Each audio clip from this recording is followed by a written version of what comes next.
Hello everyone, DSM classes লৈ আপোনালোক সকলোকে আকৌ এবাৰ স্বাগতম জনাইছোঁ। আজি এটা নতুন জব আপডেট লৈ আপোনালোকৰ ওচৰলৈ আহিছোঁ। কিন্তু তাৰ আগতে আপোনালোকক এবাৰ কৈ দিব বিচাৰিছোঁ যে বিভিন্ন ধৰণৰ গভৰ্ণমেণ্ট আৰু প্ৰাইভেট জবৰ আপডেটসমূহ আপোনালোকে আপোনালোকৰ মোবাইলত পাই থাকিবৰ বাবে মোৰ চেনেলটো ছাবস্ক্ৰাইব কৰি ল'ব। তেতিয়া সকলো ধৰণৰ জব আপডেট আপোনালোকে আপোনালোকৰ মোবাইলত অতি সোনকালে পাই থাকিব। আজি যোনটো জব আপডেট লৈ আহিছোঁ তাৰ বিষয়ে আপোনালোকক কৈ দিব বিচাৰিছোঁ। জবটো ওলাইছে পঞ্চায়ত এণ্ড ৰুৰেল ডেভেলপমেণ্ট আসামত। এটা বহুতকেইটা পোষ্ট আছে। প্ৰথম পোষ্টটো হৈছে এক্ৰেডিটেড ইঞ্জিনিয়াৰ।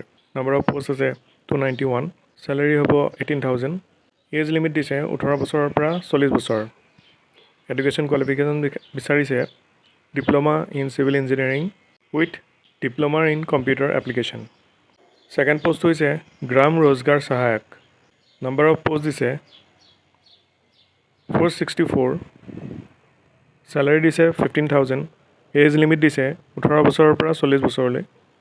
এডুকেশ্যন কোৱালিফিকেশ্যন বিচাৰিছে graduate in any discipline with 50% marks.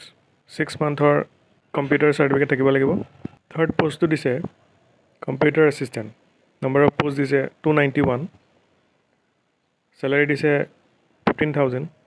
As limit দিছে 18 বছৰৰ পৰা 40 বছৰ। এডুকেশ্যন কোৱালিফিকেশ্যন দিছে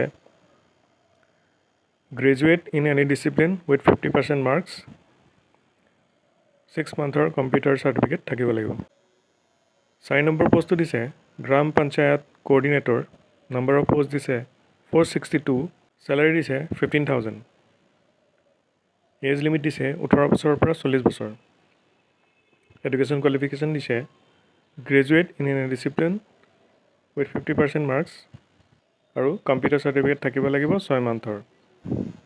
এজ ৰিলেক্সেশ্যনৰ বিষয়ে কৈ দিব বিচাৰিছোঁ। SC STৰ বাবে 5 বছৰ, OBCৰ বাবে 3 বছৰ আৰু PWBD আনৰিজাৰ্ভৰ কাৰণে 10 বছৰ। কেণ্ডিডেটজন ইণ্ডিয়ান চিটিজেন হ'ব লাগিব আৰু এই অনলাইন এপ্লিকেশ্যনৰ ডেটটো 22 ফেব্ৰুৱাৰী 2026 পৰা লাষ্ট ডেট 22 মাৰ্চ 2026। এইখিনি টাইমৰ ভিতৰত আপোনালোকে অনলাইন ছাবমিশ্যন কৰিব লাগিব আৰু অনলাইন ছাবমিশ্যন কৰিবৰ কাৰণে আপোনালোকে ক'তো যাব নালাগে। মোৰ ভিডিঅ'ৰ ডেছক্ৰিপশ্যনত যাব, তাতে যোনটো অনলাইন এপ্লিকেশ্যনৰ লিংক দিয়া থাকিব তাত ক্লিক কৰি আপোনালোকে আপোনালোকৰ ফৰ্মখন ছাবমিট কৰিব পাৰিব। ইয়াতে কোনো ধৰণৰ ফিজৰ দৰকাৰ নাই।